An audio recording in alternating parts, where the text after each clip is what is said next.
In the next few weeks, the F1 teams will be launching their cars, but this year there will be no F1 launch like we saw last year with all 10 teams launching at the same place. Despite the fact that the event last year was pretty well received, and although it was not universally liked because of some celebrity cameos and god-awful music that no one asked for, and it was also 2 hours long, but compared to what had come before, where essentially that we had to go through the same thing 10 times, it did seem a good idea to do all 10 teams in one place. The reasons why we're not having a launch this year: last year's show was kind of built up as a one-off. It was the F1 75 show. F1 has indicated it might return in the future. Maybe it'll come every 5 years to celebrate whatever anniversary. But one of the big things about last year's show is, if you look on the YouTube video of it, it's pretty well liked. And pretty much all the comments in the video are talking about how everyone is just dunking on the FIA, getting booed at the ceremony. There was also other people getting booed, like Christian Horner. It was a British crowd, so the Red Bull not very well liked. But apparently, in certain circles, it has been heard that people were not happy with the booing.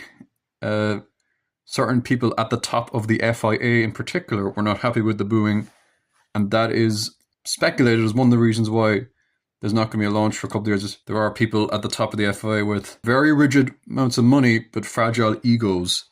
One of the other reasons that it's not being held this year is logistically it's not possible. Last year, all 10 teams were launching almost the same cars last year. This year, it's a whole new era, whole new generation. So teams are going to be in very different stages of development of their cars.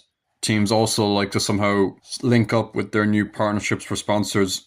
And that's very clear because Red Bull are launching both their cars in Detroit, Michigan, USA, because of their new relationship with Ford.